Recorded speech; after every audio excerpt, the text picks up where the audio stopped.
All right, good evening, everybody, and thank you for joining us tonight. I'll just give everybody a moment to get into the webinar, and then we will go ahead and get started.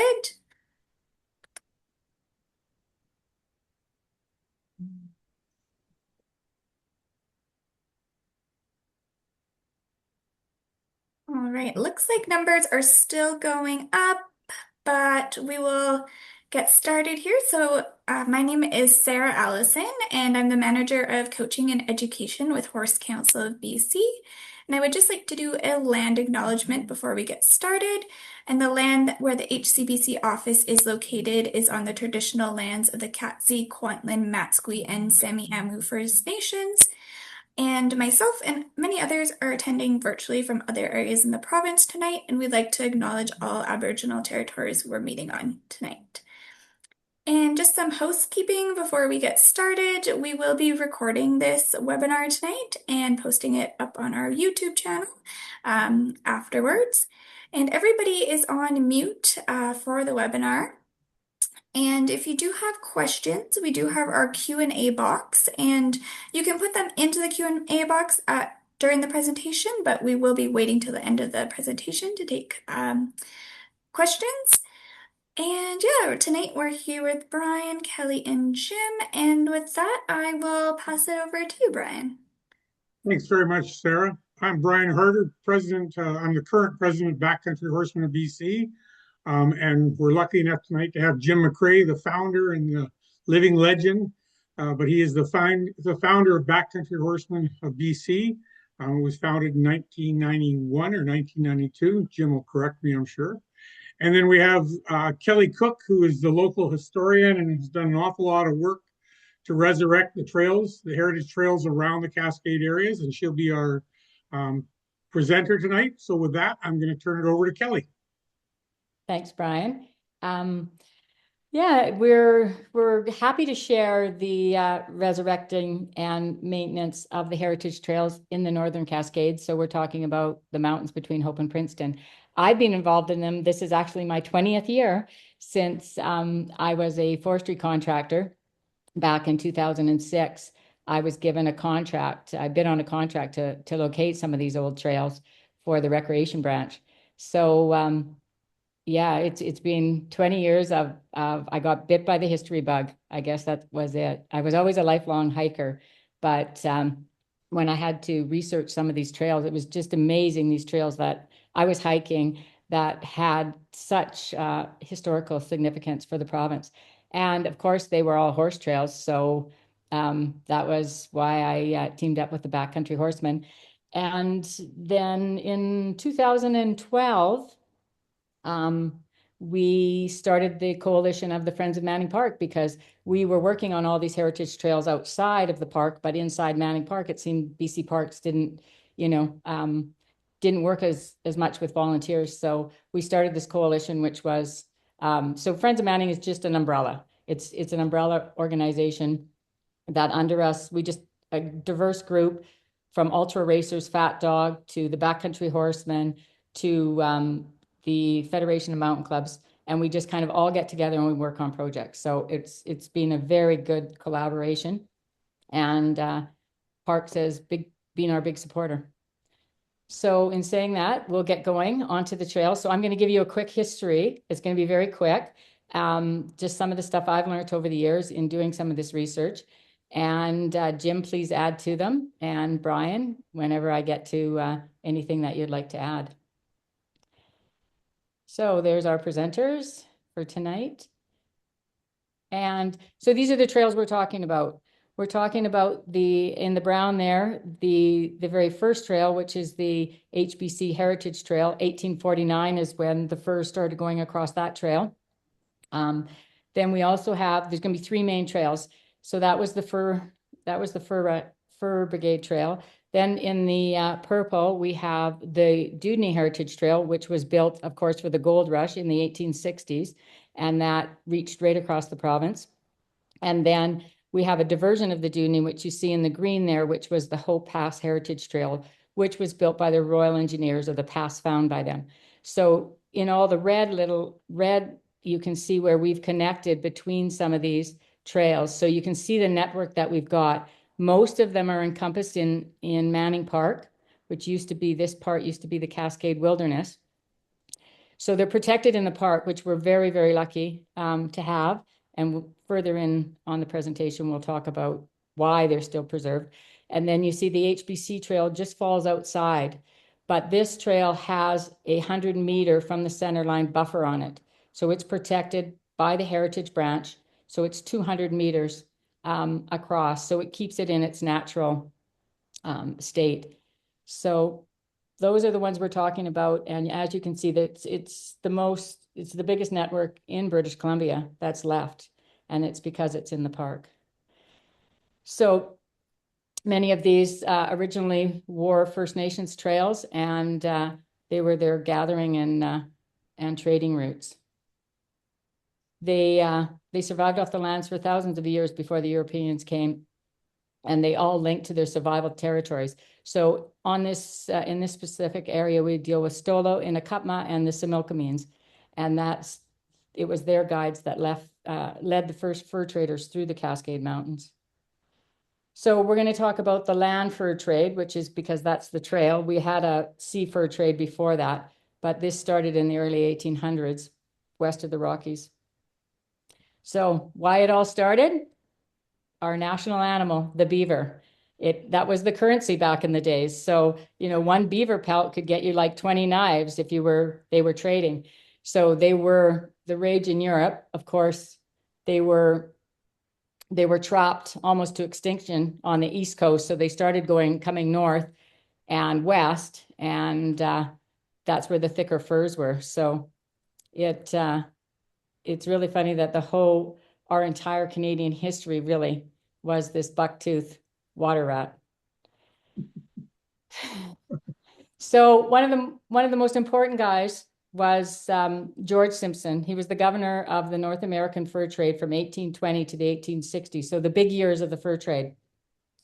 He was a Scot. He was a tough Scot, great physical stamina, and a very efficient administrator for the HBC company in the West and of Rupert's Land. So in 1828, Simpson was looking for a water route because back east, everything went by water. But when it came to west of the Rockies, he really needed to find a route down. Well, he went down in a canoe at the Fraser River because that was his outlet to the Pacific. And he said, I should consider the passage down to be certain death in 9 attempts out of 10. So you can see that Fraser River was not navigational. So this is why we needed a land route to take those furs. So Simpson also said, and being in charge of the Oregon country or the Columbia District, which was not part of the agreement in 1812 in Eastern Canada. So it was still, this entire area was still treated as the Oregon country. And Simpson had said that if the only certain outlet for the company's trade was the Columbia River, and they were losing the Columbia to the U.S. The U.S. was starting to put the pressure on the 49th, and they were going to lose that way out to the Pacific. They needed to find a route through here. But he said that if they didn't, they were going to just abandon and curtail their trade in anything west of the Rockies, which really would have made British Columbia very easily taken over by the U.S. And also it would have made Canada not coast to coast. So we owe George Simpson a lot because he was the tough Scot that kept it part of the British Empire. So if you take a look at this map, you can see where all the forts were up above. So Fort McLeod, Fort Fraser, all these ones up here that Simon Fraser had actually started, they were all part of what they called New Caledonia, which is what Simon Fraser named it. Down here we have Kamloops District, Fort Kamloops. So as you can see, the trade routes were coming this way. So they used to come all the way down and go out to Fort Vancouver. But once this started in the Oregon Treaty of 1846, that meant the furs had to start going out to the Pacific through Fort Hope, Fort Langley, out this way. So that's what the big push was. So the one thing that they had to do is the outward brigades had to bring all the furs out, but they also had to come out early enough in the spring that they were in high freshet high water. Then they had to go all the way back in once they got the furs out and to the boats. And they had to bring all their inward brigades, all those supplies, the blankets, all the trading goods, their food, everything had to go back in and all the way up to these forts. And this is all going by horseback. And then, you know, sometimes if they needed the moose hides, because there was no moose in British Columbia at that time, they had to go all the way over to over the Tejon Pass, the Yellowhead Pass or the Leather Pass to Edmonton, to Fort Edmonton to get their moose hides. So it was this was tough to do. But he had to do it on, you know, on trails. So anyways, they were not only bringing the commercial stuff in and out, they were the only way the mail went back and forth as well. So you can see that by this last slide, they really, you know, they really cut us off and the duties were way too high. They said that the HBC could still trade, but they didn't. So this is the kind of, so if we go back to that slide where I was showing you which ones were New Caledonia, which was Thompson River, which was Kamloops area, and then Fort Colville, which was down across the line. But these are the amount of furs that are coming out in one, you know, in a brigade. So you can see why maybe wolverines and grizzly bears are almost extinct in a few places. But that was the 1948 brigade. That was the amount of furs. So it was a big business, a big commercial business. When Simpson couldn't find a water route, there was a chief trader, Alexander Coalfield Anderson, who was, they call the Pathfinder. His granddaughter's written a lot of books about him, Nancy Anderson, if anybody wants to do some reading. Anyways, he was a chief trader. After the Oregon Treaty of 1846, cutting off that border, he tried 3 routes. So he went all the way, this Lillooet route in the orange. He did this, going on horseback in the lakes and all the way back, taking him 9 days. And he said, that one's not going to make it. Then he tried this blue route, which is the one that took him Hope to Kamloops. So he went all the way down, which was mostly the Hope Princeton, turned up Snass Creek. It's missing off my slide now, but anyways, and he went to Kamloops that way. That took him 13 days. And then the green route was the one through the Fraser, but that was the Tequalusa, the 1st Brigade Trail. So Anderson had 3 routes. Tough guy in 1846, starting out very early. And one of his quotes was, "It was difficult to realize a conception of the ruggedness of this extraordinary region without observation," because everyone thinks that the Rockies are the big mountains, the formidable barrier to the Pacific Ocean, but really it's the Cascades. The Cascade on the HBC Trail, when you go over the Cascade Divide, you're at 1,850 meters elevation.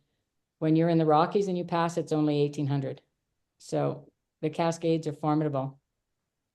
Anderson was lucky on his trip, even though his route through Manning Park or the Tulameen, he ran into a Black Eyes, which was part of he was a headman for the Zutsun tribe. And he showed him his own route that he said Black Eyes would travel to the height of land every summer to hunt sifflers and gather roots, a journey of 2 days. So it kind of changed the route that Anderson took a little bit. Anderson drew this map back in the day in 1846. So he followed the Tulameen River down to Tulameen like this. And in here, this yellow section, his notes say impassable by horses. And if anybody's ever swam at Tulameen Falls, or this is a canyon, but he did it on foot. But he ran into Black Eyes just outside of Tulameen here. And Black Eyes showed him his route that he would take. And it says Indian Horse Road recommended by Black Eyes. So that's a map from 1846 showing Black Eyes shared his hunting trail with the HBC, which saved us from being Americans. So basically, HBC, Black Eyes, and then peers from the HBC. This was Anderson's first route that I told you, coming down what is now Highway 3 to the Cascade parking area, up over the parts of the Dudeny, and then back out to meeting up on the plateau. But this is the route that Black Eyes' son showed him, son-in-law and peers. So this red route is the one that we talk about now with the HBC. So you can see it was a bit of a diversion, but Black Eyes Hunting Trail proved to be the one that would save us from the American takeover. So here we are, the Hudson Bay Brigade Trail. It ran from 1849 to 1861. So this trail is quite a trail. We're going to kind of skim by the first part of it because leaving Pierce Creek here, we up until this point here, it's not really rideable. And maybe Jim would like to add to that. Jim has rode it. I totally agree. I've ridden that section twice, and it's a sad trail when you see grown men start to cry. So I would definitely not recommend horses over that unless a major improvement is done on that trail section. Yeah, and since the floods, unfortunately, we've lost the trail a couple times. But on this trail, the horses could go 15 to 20 miles a day. So historical camps were set up every 15 to 20 miles. So what we did when we restored it, and Kelly Pierce from the Hope Mountain Center did a lot of beautiful kiosks. So all the way along the trail at the historic campsites, we put all the information on them that we could find. There isn't a lot because, the 1840s didn't have cameras and stuff like that, but we did our best with putting any information that we could. So this section also in October of 1857, they came over the top of Manson's Mountain and had a disaster up there, and they lost 60 to 70 horses. And Jim knows exactly where they lost them because he has a piece of rebar on those rocks. So anyways, not a place that you really want to go. Yeah. And there's the campsite that's up Easy there. to go. And Brian tells me that he packed that wood in there back in the day when the trail was in better shape before the atmospheric river. Anyways, nice little campsite there. So you can see where the trailhead off of exit 183 off the Coquihalla just out of Hope. And then Pierce Creek comes up like this. And then we come up and over and into Sawakawa. So there is a logging road that will bring you in. Right now, it's not in great shape either, but I'm going to let Brian talk a little bit about this next section because Brian, this is where he accessed on his horses a few years ago in Mule. Well, thanks, Kelly. It's about a 20-kilometer ride up the logging road. When you get to the camp, the one thing is there is no horse feed to say at the camp, so you have to bring in your own for the first one. And your animals do need to be in shape because it's about 20. When you start out, I can't remember if it's 23 or 27 switchbacks up to the next camp. So they don't get a lot of warm up, so you've got to have them in shape. But it's a beautiful ride to go up there, and the scenery is just spectacular. And Hope Mountain Center, they clear the trail every year, so it's always good to check in with them if you are going to go up there. So Camp de Chevriel, that was the second camp of the brigades up on that top of that mountain, Davis Mountain that Brian is actually talking about, how steep it is to get up there. And there was a lot of French influence because there was a lot of voyageurs and Métis that came with the fur traders. So they have a lot of French names along the trail. And there's what the camp looks like from up above. And the brigades did seed Timothy and some other grass in here that they brought over from England because, of course, the horses had nothing to eat for the first 2 days. So when they got to this camp, they really needed their feed. And this is the jewel of the trail. After you come over the Cascade Divide at 1,850 meters, you come down onto Palmer's Pond. And if it's a clear day, you see it. Jim? Kelly, could I just the west side of Mount Davis, when you leave Camp de Chevrier and you go around and look down onto Palmer's Pond, there's slick rock there, and we've had horses have their feet slide out and fall down. So a word of caution on that west side going around Mount Davis from Camp de Chevrier over to Palmer's Pond. It can be hazardous. Yeah, it is a slippery, rocky section. But then you get down into this nice green Palmer's Pond, and then we have a really nice campsite just below Palmer's Pond. We didn't put anything at Palmer's because we just wanted to keep it pristine. But down we put the campsite like Chevier there and Conglomerate over here. So this Conglomerate is just a hiking campsite though. Hikers can't go 15 to 20 miles a day or 30 like a mule. So anyways, we have another campsite there. Right Beautiful on. spot. Yeah, beautiful spot there. Here's Rose. Back in the day, we did a reenactment and she had her horses up there. Hikers love horses.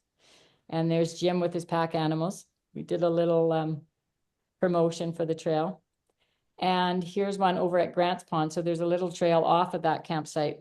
And it's a great little pond. And we have Bobby Lind and Johnny Allison and them. They used to keep that trail open. They had a cabin down below. And Grants Pond was a favorite of theirs.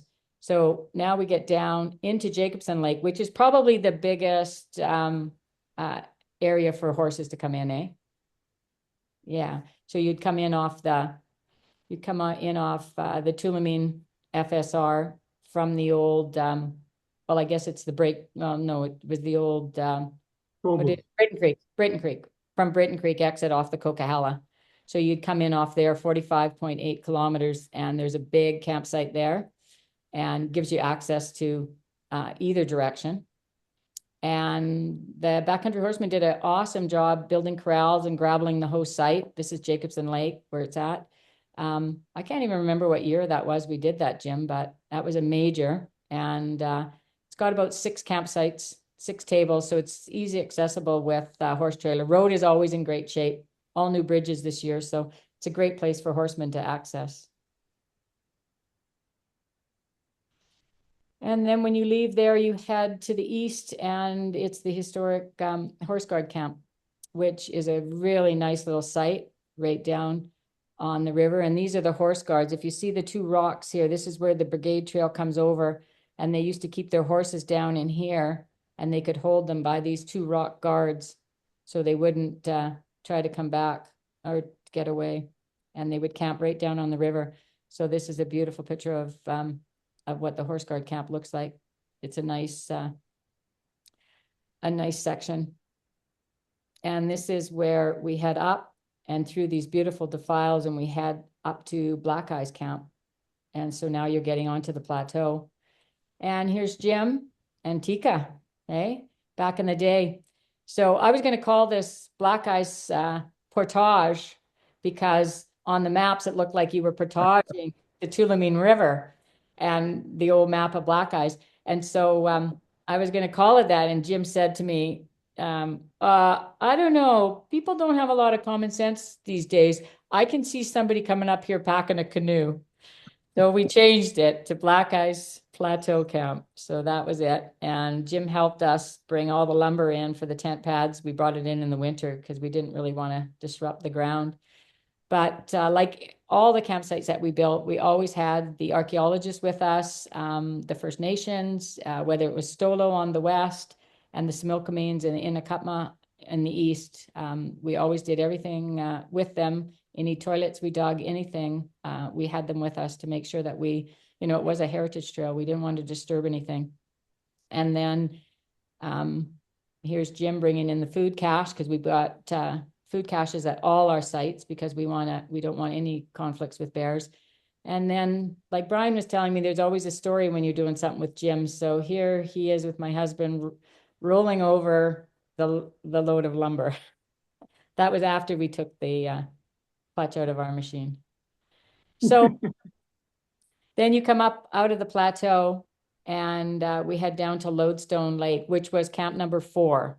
So now the horses have gone, they're 15 to 20 miles every day, and they've ended up at Lodestone, which is another beautiful site, a little tough to get to. There's a bit of a jeep road there, which goes over the trail. But it's a beautiful campsite. And then from there, we were looking for camp number 5, which we knew was in Tulameen, which was right at Tulameen, but there was a lot of country between there and we just could not find any more of the trail. So we knew the trail ended at Lodestone Camp 4. I found this old map from 1910, which showed all these routes. showed this one down Jackson Mountain, which looked exactly like what Black Eyes looked like, but we could not find anything that had been improved into a commercial trail. We tried this one, which was Cullen's Gulch, wasn't even on the map, but it had been improved for the gold rush. But when we started looking over here, this took us years, but we started looking over here at this route because there had been things that had been told to us by different people, that it could be the route. Well, here we found it. We found a beautiful trail. We called the archaeologists in to take a look. Mike Ellison from the Upper Similkameen Indian Band, he described it as being built for the comforts of a horse. And he was a really avid supporter of these heritage routes, had ridden a lot of them back in the day. And anyways, we decided that this was going to be our route down to the Tulameen because our trail ended at Lodestone Lake. Again, we called in the archaeologists. We did a big study. We cored trees that were up on this olivine route. And here's Brenda Gould, who was the archaeologist for Upper Similkameen. She was so happy to find this. We had looked for this trail for 3 or 4 years, her and I. So it was pretty cool. And here's Mike digging a pit. So this went over Olivine Mountain, pretty section. And between there's my spelling mistake, white bark pine, avalanche lilies, and spring beauties, all very important Aboriginal foods. So the Indian potatoes, the little white flowers, and the white bark pine trees with their cones, and then the starches, bulbs from the avalanche lilies. So this is what Olivine Mountain looks like. It was definitely maybe one of Black Eye's routes. So Donald Manson was an HBC chief trader out of Kamloops, and he had said that when he first went on this trail, he thought it was ludicrous. But after going over it for a couple of years in 1853, he actually said that he was convinced by me of my error that the compactness and the hardness of these alpine heights, the horses would have less difficulty. So they actually kind of proved that they went over Olivine because they liked those open mountain passes that could hold the weight of their horses. The snow was compacted. So we had a few things that got us going. So in 2012, I baked a big cookie for Jim and he started opening it. So this is good. Jim, talk about this a bit, because we've been doing, this year will be our 15th year keeping the eastern end open. Backcountry horse people, hikers, Hope Mountain Center. 15th? Yeah. How many years? How many? This year will be our 15th. 15? Wow. Time flies when you're having fun. Yeah. And we do it every year. If anybody wants to join us this year, it's always the second weekend in June. Mm-hmm. Yeah. So then down at Tulameen, we put our last, we end at the Tulameen River, but down at the original camp of the brigades, which was Camp de Femme. We have right at the museum in right downtown Tulameen, we have our last kiosk, which shows camp number 5. And it used to be a little village called Tistian, a native village. We never figured out the name. It's kind of Northern Athabascan, but it's kind of a language that came out of Merritt, but there isn't any surviving people. But yeah, that's about it. So that's what we've got. Then it continues to Kamloops, but there's so much private land and everything else. There is little segments of the trail here and there, but really that's where it ends. So we were really fortunate to have these 5 camps. And Governor Douglas, he was the HBC chief factor at the time, but he made a statement, and these little statements that I put in here really helped us when we were looking for funding, because you know, when you have these, it really does justify that, you know, that we keep it open and that we really protect these old trails, because it was a formidable barrier that separated, you know, the fur trade from the Pacific, especially because we couldn't use the Fraser. But it would have imparting a greater degree of confidence in the company's operation, meaning the HBC, but an important bearing of the future destinies of the country at large, a triumph, probably the last kind reserved for the fur trade, because by this time the gold was starting to show up. They knew things were going to change. All the great relations they had with the First Nations, all the intermarriages, everything was really great. But yeah, it was going to change. It was going to start to change. And these were all our partners. Stolo, Upper Similkameen, the two people that, the two bands that worked together to do the heritage context study that was done on the trail. Lots of great partners. Okanagan Similkameen Park Society, we'll talk about them a little later. Backcountry, New Pathways. We had great sponsors on this trail. And of course, we have Hope Mountain Center, who we're very fortunate that they maintain the management agreement with the government. So it's really well maintained. They're a great volunteer organization. We do lots of joint work parties with them. So, oops, sorry. So that wraps up the HBC. Anybody got anything to say about that? I better get going. 7:30. It's a great, from going up to Jacobson Lake area for any horseback riders, there's lots of beautiful riding up there. They're not long rides to get up into really nice country, up into the high country. So, and they're pretty solid trails when you go from the Jacobson side, Jacobson Lake side. So I'd encourage people to go out and explore them. Yeah, Hope Mountain Center website, great information for all your access. So like Douglas was saying, things were going to start changing. So in 1858, when the first load of gold left what was then the colony, things started to change and 30,000 people started to come.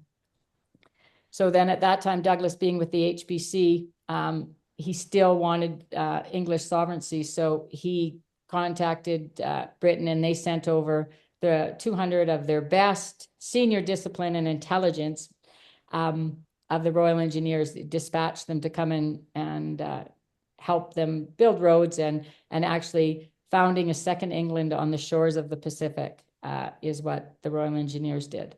So we're going to talk about the Dudeny Trail, which the Royal Engineers laid out and helped build, and then Dudeny got the contract. So in 1858, when the colony of British Columbia was formed, it was built by Edgar Dudeny and Walter Mobley. He was the second bidder, but he worked with him.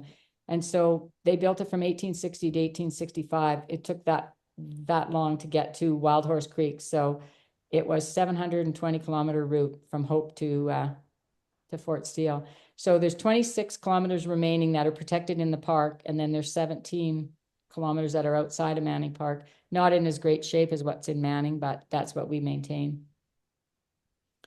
So it was the trans-provincial highway that the trail that established the colony. So it really, as you can see, went all the way across. So what Douglas was trying to prevent was the Americans taking the gold out of across the border. So it kind of, and it also laid way to settlement. But this was kind of interesting. James Wardle of Hope, he carried the government mail from Hope to the Rocky Mountain Fort Steele, 1,400 kilometers, and he did it by horse and mule. It took 6 weeks in 1871. So it's a long trail. And here's some pieces of it remaining today. So this is a photograph from the early 1900s, and then the one on the right is a photograph I took this spring. So you can still see beautiful workmanship. This is just along Highway 3. And as you can see, still very, very much intact. And then there's just a couple little spots where along Highway 3, it's just pieces. And we've been working with the Heritage Branch to actually open some of these up. And as you can see, they really start looking like the old wagon road that they built. But they're just little segments. Some of them are kilometers long. But the main Dudeny that we have protected starts at the Cascade parking area, which was 25 Mile Creek. So the creeks coming out of Hope were counted coming heading east. We got a nice kiosk there that Horse Council actually helped Rose. Rose Schroeder did a lot of this work in time for, I think, Canada 150, but we redid all the kiosks. It's quite nice. So this is the Cascade parking area where it sits. So this is on the way to Hope. So this area here has the little segments left, but then as you get to here, some of it's under the highway, but when you get to the Cascade parking, this is where the Dudeny that Brian loves to brush. Every year we do it. We clear it every year. Last year with Horse Council help and with funds from ORC, Outdoor Recreational Council. But Yeah, it's spectacular. It's the best, in my opinion. It's the best ride in the Fraser Valley, and it's yeah, only an hour and a half from Aldergrove. yeah. It's beautiful. It's a beautiful valley. Here's Rose and Oh. oh, go ahead. Yeah, that I just would shows them. concur with Brian. I was looking back through sections of my memory that are still left, and I first rode that trail in about 1970, and Parks did not maintain that trail at that time, and so we had to cut our way with axes up through the slide alder, and it was a challenge to get up to the top. So anybody who wants to ride it today is going to have a much easier time, and it is a wonderful trail to ride. Yeah, this is you guys always packing our saws for us and our fuel up. And then in 2012, we actually did a really great thing with the Friends of Manning, Backcountry Horsemen, and the Student Conservation Association, which had a US-Canada youth group. And we took them, and Backcountry Horsemen packed in all the food, and we had a really good work bee in there. Great group. We got lots of work done. And then again, Brian raised more money to do some brushing and everything in 2024. And we were in there with the Upper Smokemean Indian Band, Guardians, and forestry techs, just to let them know what we were doing in there. And they were really interested. So Brian had them, he put them as part of his grant application, and we had them out on the trail with us. And there we are. All of us, as you can see, some of these, this is the brushing that we're always talking about. It's never ending. It grows every year, doesn't it, Brian? It does. It comes back, and it wouldn't be open if it wasn't for the horses. I can tell you that. Yeah, yeah, that's for sure. An ongoing project. We'll be Yeah. back there this year. For sure. And you want to talk a little bit about your corral out there? Yeah. So up here, we've been lucky with the help of BC Parks and Horse Council and ORC. We raised funds for, and a group went up and spent the weekend and built. There's 8 corrals up there for public use. There's actually a little barn there that people can use. There's a campfire. There is a cabin that's available to backcountry members through Parks. That's not open to the public. That's actually the ranger station. At one point, it used to just be a wall tent when Jim first started going up there, I think. But yeah, and we've maintained all this area each year. We make sure the trails and the cabin are maintained. Yeah, we called it paradise for sure. Brian? Yes. Brian, the very first work me that Backcountry Horsemen did was in right at where that cabin is in Paradise Valley. The very first work bee that Backcountry organized. We had 23 horses on the meadow that night, and we cleared the trail up there as Backcountry Horsemen. Yeah. Been there for Wow. years, for decades. Yeah. Yeah. And now we're just going to talk, our last trail is the Hope Pass Wagon Trail of 1861. So much like Jim, Brian, and myself, got tired of all that slide alder and all the stinging nettle.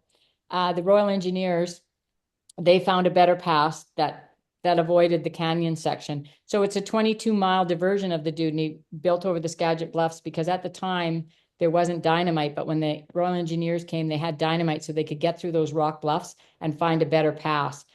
The original Dudeny followed Anderson's first trip, really, through there. And it was used for over 80 years. The Hope Princeton Highway opened in 1949, and that was when the trail pretty much closed, except for horsemen. So we have 29 kilometers in Manning Park and 3 outside of the park. So 32 kilometers total of pristine trail. It's pretty awesome. And so as you see on the map here, this was the original route, the slide alder route. and then up past the cabin and out. And then this was the route and the much easier pass, and not the 14 avalanche chutes like through the canyon. So this was just the diversion of it, and then it met back up. So it was Captain Grant that found it. So it was called Grant's Pass for a while, and then it turned over to the Hope Pass. And we have wagon road stickers on it. So this was interesting. This is, there's a whole photo album on the Willis Ranch Cattle Drive of 1914 on that trail. And it's just been gifted to the Princeton Museum. So it's pretty awesome. And so they drove these cows all the way to Olalla, where their ranch was at that time. But you can see it's, it's still there, but still in great shape. Good workmanship. But in 2012, we had a bunch of boardwalks and that were failing. So Rose Schroeder and myself got some grant money together. Horse Council was one of them that helped us. And we hired archaeologists to come in. And then we brought a machine in, because if anybody's removed those boardwalks that Jim built in 1980, they're very, very heavy.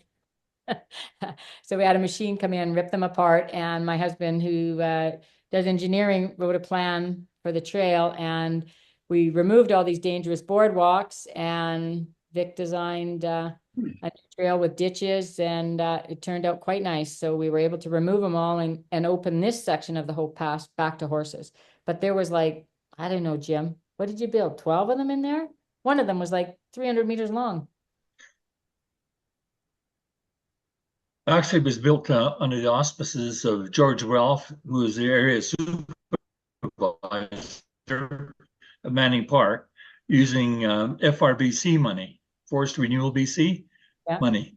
I actually didn't have anything to do with those boardwalks on the Hope Pass Trail. Oh. Thank goodness. Well, Rose and I would have been cursing you. Anyways. He said that today. I'm not sure he said that a few years ago, there, Kelly. So anyways, we still have a section of this trail that is still closed to horses, and we don't like those signs, do we, Brian? No, we're going to fix that. We're going to fix that. So as you can see, it's not in great shape. We've got all the brow logs and everything on this section that are letting go, and we got some horse fords that we need to fix. So this is our project for 2026. Oh, that's so. So anyways, this is our 2026 Hope Pass Heritage Trail, Skagit Bluff section, which is about 7 kilometers long. It is falling down into the highway. Well, 3 kilometers of it, closed to horses, but we have a new plan with these geogrids. And we've done all that with parks. We've gotten all the quotes and everything. So it's going to be about a $50,000 project. We're sitting at funding. We have secured funding for 30. So we're looking for donations from Outdoor Recreation Council and Horse Council to finish it off. We did get a very nice $20,000 donation to get it going from the Skagit Environmental Endowment. So we're pretty happy with that. And we have parks with it. And we also have the Fat Dog race, the ultra race on this trail, which they're using the whole Hope Pass Trail, which we're very fortunate for. So now they're pretty much our main maintainers of this trail, which is great, because to enter this race, every racer has to do 8 hours of trail work. It's mandatory, along with their race fees. So anyways, it's great to have them on board, and they're also contributing in kind and financially to this project. So there's all our partners. We're just waiting till in the next month or so, Brian? Yeah. When this is done, you'll actually be able to do a 3-day horse ride circle loop, where you'll be able to start at Cascade, and obviously you can go either way, but you can go up the Dudeny Trail and come across through past the cabin, and there's a couple of camps on the way, Hubbard and Manson's, and then you come back down Hope Pass and over the Bluff Trail back to the Cascade parking lot. So it'll be a 3-day, but it also could be a 7 or 8-day pack trip, depending on what you wanted to do. And so it'll just open up a bunch of spectacular country to people, as well as day rides. Yeah. And then you add like all our history in there. Oh, yeah. Okay? It's magical to add the history. Yeah. the trails are beautiful, and then you put the history and what they mean to us, especially even more nowadays, right? Yeah, and when you think about how the people came through 150 years ago, what it would have been like for them, it is Oh, magical. and to be, because they were protected in the park, they're in their natural state. It's kind of eerie at times when you think, oh my God, they were here without a GPS. So anyways, we have a lot of passionate partners and volunteers. And really, it is amazing our partnerships that we have. We all work together, even though we have different, we're different user groups. And that's one thing that Jim taught me was, when we go out there, we all camp together, we do everything together. And wow, does it ever make for some great partnerships. And so here's our Friend of Manning group. This is, like I say, we just kind of meet. We have a good turnout at our meetings, and we do our projects together. Like here you can see Rose, Horse Lady, in the middle of winter, opening a bridge that we worked on under Friends of Manning. So we all kind of diversify into each other's groups, whatever it takes to make the park a better place and keep the trails open. Great support from our Upper Similkameen Indian crew. Our Indian band crew, forestry crew used to come out on the trails. Our suppression guys, and natural resource operations out of the Upper Similkameen Indian band, very supportive. And we have John. We miss John, our chainsaw fairy, John Gardner. And here's our Sierra crew. When Jim and I couldn't get in with quads, these guys packed in the bear caches, and very, very great. Well, we used to get fire crews. Now they're too busy. They start in March and we don't see them again, but I miss First, them. first fires today in Merritt, Really? Oh, really. yeah. See, I used to get them for a couple months of training. And here we have Upper Similkameen, a couple guys that would come out and help me. He's standing beside actually what they call a trail marker tree. And the natives used to put rocks or break the tops off, and they would make this funny thing. And this is on the Black Ice Trail, actually. So nice to have the boys out with us. Really going to miss this guy, Mike Allison, a man of the land. He rode these trails a lot. He was so supportive in any of our work on them. He wrote that letter for you, Brian, supporting Yeah. the Dudeny Trail. Heck of a guy. We lost him this fall, but I'm gonna miss him. He was my big supporter. But it's not been all work. We've had a lot of fun, haven't we? In a great time. Hey, Jim? Yes. How about that, Jim? Yes. Yeah. Oh, yeah. This was the beginning of a 7-day ride to Jacobson Lake. And that where there was a group with a pack that Jim Going led through us Fort to. Langley. Yeah. Yeah, they gave him permission to leave. So that was 2008. We celebrated at Jacobson Lake, the BC 150. And here's all the horse people that rode over, made it there. The buses we had that came from Princeton were late. You guys had 9 days to get there on horseback. You made it. You were early. The buses were all late, but we had 200 Yeah. people at that rec site. Yeah, it was a great day. And then in 2010, we had Princeton's 150th, and you guys even made the front page of the Princeton Visitor Guide that year. That was you coming into Jacobson the year before. And we opened up a big mural of the heritage trails downtown Princeton. That was a good birthday celebration for Princeton. And there's Rose dressed up as Susan Louisa Allison. She was the first white woman in the Similkameen, and she used to, as you can see, Rose has got her pack horse with kids in an apple box, in boxes, and that's how she used to bring her kids back and forth over the Hope Pass Trail. She was from Hope. And so, of course, Rose dressed up, and there's Jim in front of the post office on that nice mule.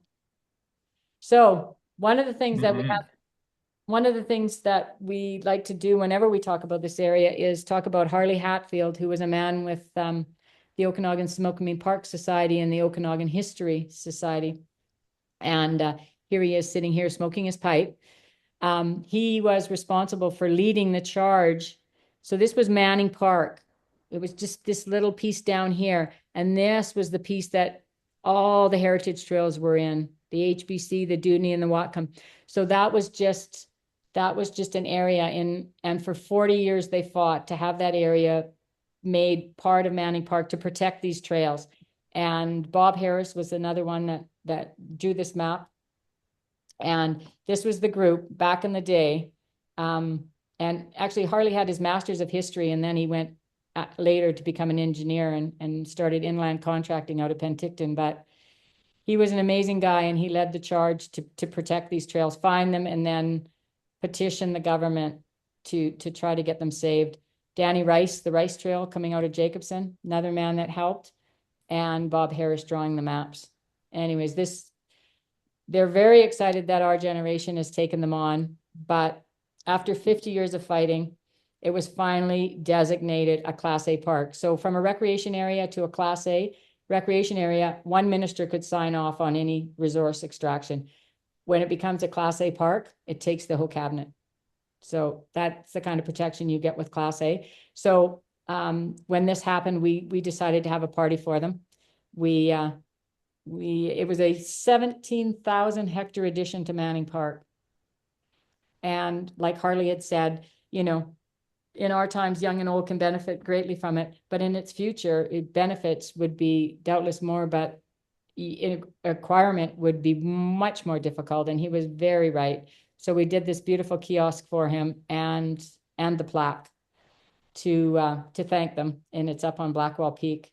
And there's Rose and I at the plaque, and then the big party that we held for them. And here is Harley Hatfield. He had long passed away in 2000, but all his grown children came. So it was a pretty special day to actually thank them for our generation that these trails were saved. And then there was another guy that rode these trails all through the 50s and 60s, and he helped Harley Hatfield, and that was Pat Wright. You probably knew him, eh, Jim? I had the pleasure of meeting him once up in the mountains. Yeah, what a guy. I knew his son, so I knew him and his wife quite well. Anyways, he used to take trail rides across there. And this one's kind of funny. So this I found in the Princeton Museum. So 4 full days in the saddle for $69.50. Loan man or maid. Can you believe it? But it says he went on the fur trade, the Dudeny, the Princeton Trail. So, and this was in 1957. So, we were lucky that he was utilizing the trails back then.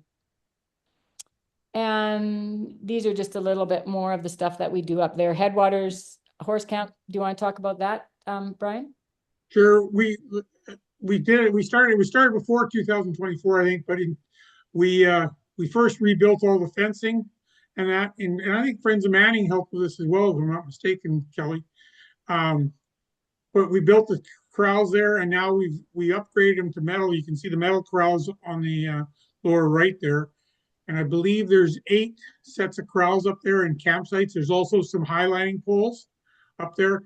And along with the Friends of Manning last year, we cleared most of the trails. And so there's a good trail network. And there's a good 2 or 3 days of riding in the area. And again, it's really pretty areas to ride. Going up Windy Joe is a really nice one. I heard, what's the fire lookout? Is it Windy Joe? Yeah. Yeah, Windy Joe, yeah. Yeah, up there is a really nice ride that we cleared out last year. So I strongly recommend anybody that goes there to ride up there. It's a bit of a climb, but it's worth the view. And you can really see everywhere. Oh, I did have a work party. Yeah. There's your work party. Yeah, that's the group doing the clearing. We packed some stuff up with quads and some with mules and horses. And I think there was about 12 or 14 of us there that weekend. Yeah. Yeah. It was a good turnout. Great. Brian did a good job on how to work around horses. That was great. Yeah. Yeah. A lot of people hadn't worked around them. In fact, a lot of our volunteers from Friends of Manning thought that was just the best weekend they got more pictures. They took more pictures of horses than anything in mules. It was so cute, but they loved it. They loved working with them. Everybody likes to see a horse in the trail. Do they ever? And then we'll just go back to Rendezvous. So Rendezvous 2025 had a very nice introduction and welcoming by the upper and lower Smokeman people. They did a very nice drumming, and they had very nice words to say about the Backcountry Horsemen and the good work they do on the land. So that was pretty special. We can't really see Jim's tears in there. But anyways, so that It was was a very emotional time for me. it was for all of us. And then this is Yeah. ending with one of Harley Hatfield's quotes, where when he was saving these trails, he said, here they can relive history, and most important, live as part of nature rather than apart from her. So we thank Harley and all the guys back in the day for saving it for our generation. And now we're looking for the next generation, eh? Always need somebody to maintain Yes. it and take care of Yeah, somebody. Yeah. So that's it, you guys. I'm done. I'm done. Thanks, Kelly. How did we do, you guys? Oh man, it was like I was watching a clock. Hey, we're ready for questions? Yeah, for sure. Oh, thank you so much, Kelly. It's so great. All the information, and Brian and Jim. I feel like there's just so much more. We're just scratching the surface. I feel like. Coming Um, right. yeah, and yeah, so we'll give everybody a moment to kind of have some questions come in. Rose Schroeder just made a comment saying well done, and yeah, like said again, so much more to tell about the history and everything. Okay, we You'll do. really, Oh, sorry, go you'll ahead. really understand the history if you come out on the trails. Yeah, You can yeah, really appreciate it. You come out there, either hiking or riding. Yeah. yeah, absolutely. All right, we do have a couple questions coming in. So we have Vic asking, where is the headwaters camp located? Oh, right Go ahead, there. Kelly. Go ahead, Kelly. Right there. Behind the lodge, Manning Park Lodge. Right here. Yeah, right on that map. Okay, perfect. Yeah. So right in Manning Park and close to the lodge. Yeah. Right, right in Okay. there. Uh, oh, Brenda. Yeah. So Brenda's just asking if this recording will be available. Yep, we will put it up on our YouTube channel afterwards, Brenda. So you can watch it there if you want to rewatch. Um, and then Michael is asking, where do we get maps for all the trails? Are there online versions or paper versions available? I'm not sure There's both. Yeah, who would there's be both. good at answering. If you want the HBC, then you would go to the Hope Mountain Center and Clark Geomatics. They sell Avenza maps, PDF maps. So they're available online under Avenza, but you have to actually type in HBC Heritage 1849 to make sure that you're getting the proper map. And then I think that's like $5 or something to download that. Hope Mountain Center also has little booklets and pamphlets that are available on their website to purchase. They have good paper maps. And then Manning Skagit map, again by Clark Geomatics, not by anybody else. Jeff Clark Geomatics. You can download Manning Park maps. And also he sells You can get the digital. horse. You can get the horse trails. The maps are on the Horse Council website as well, on the trails database. Right. Yeah, I was thinking that too. I was like, oh, I should have like looked that up before I came. But yeah, Rose also just popped in the chat HCBC Trails database too. So yeah, I think for horse specific ones there as well. Yeah. Awesome. Um I just have a nice comment from Lise just saying she loved the history and the pictures and the saying and all the experiences. So thank you guys. So that's great. Oh, Linda Buchanan. Let's see. So Linda is saying I was with Jim on a pack trip and at Podunk Creek, and he told us the HBC Trails was just above. I took a hike and remember my first time standing on the HBC Trail. I closed my eyes and I could feel the hoofbeats through the earth. A truly magical moment. Oh, thanks for sharing that, Linda. Yeah, Yeah, we've all felt that, haven't we? yeah. Wow. Wow. All right. Okay. Those are the main ones that have come through so far. I guess I just had a question. So you said that you guys do some like work bees and stuff and you have plans like through the summer. you said there was one in June or something, Kelly, coming up. Yeah, that's the one that we do where we camp out by Tulameen on the Olivine section of the HBC. So if Okay. anybody wants to join us, I usually there's an HBC Facebook page, Okay. or they can contact me if you want to, give out my email. They can do that. Usually Sheila and Jim and I organize that one. And I think it'll be around that same weekend, second weekend in June. And then we'll also, Brian and us will be working on the Skagit Bluff section. So if somebody just wanted to come out for a day out of like the Lower Mainland or something, we would be working out of the Cascade parking area. But we won't have those work bees quite yet, eh, Brian? No, we want to, but there'll be work bees in June and July, all through from Cascade, because the Dudeny's got to be done as well as the bluff. Okay. And so does like Friends of Manning Park kind of like, and you and Jim and stuff do kind of your own work bee, and then is Backcountry Horsemen kind of organizing their own as well and everything is. We work them together. Sometimes Okay. they're together and sometimes they're separate. Yeah. Mm-hmm. When Yeah, we so it sounds like lots of opportunity to get involved though if people want to, and either reaching out to Backcountry Horsemen or Friends of Manning Park.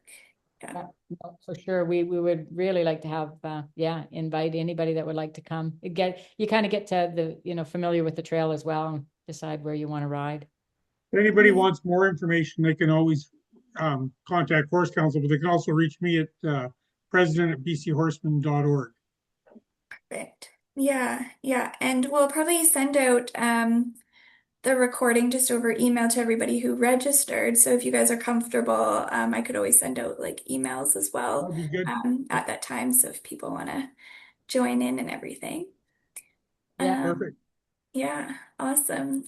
We just have another comment. Debbie is just saying thank you.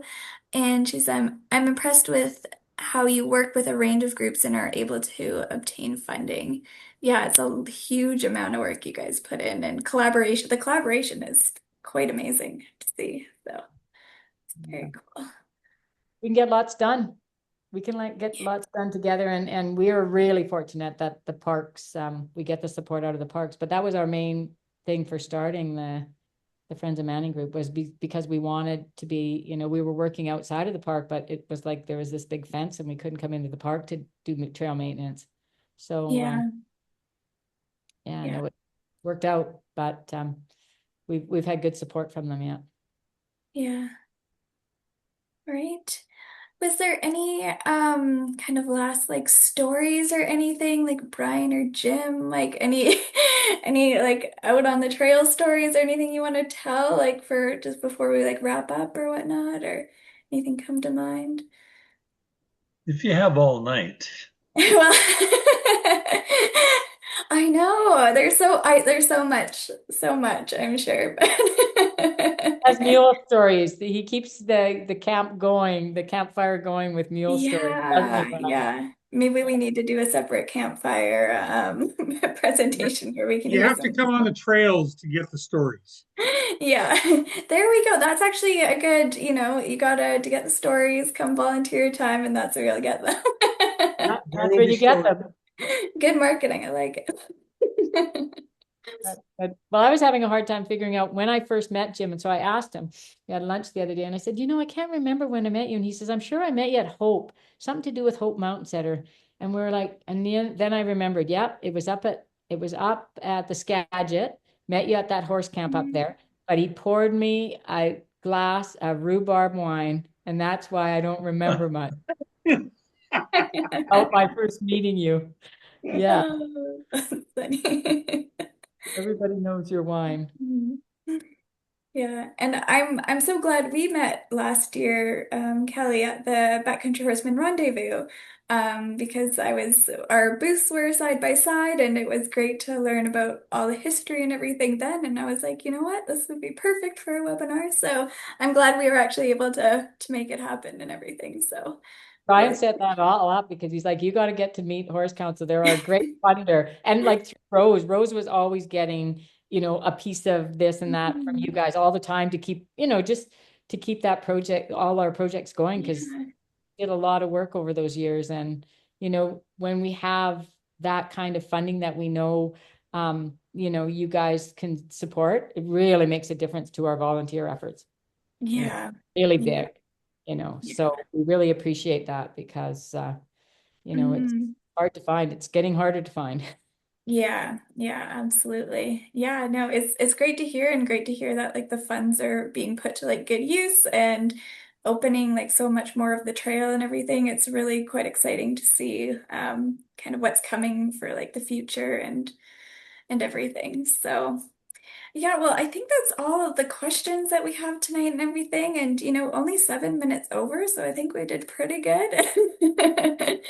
Yeah, I really appreciate Brian and Jim and Kelly for coming on. And yeah, I appreciate everybody else for joining us tonight. And yeah, I guess we'll leave it at that. Thanks so much, guys. Okay, Yay. everybody. All right. Okay, Yeah. take Happy care. trails, everybody. Good one. Hey, take care. Bye.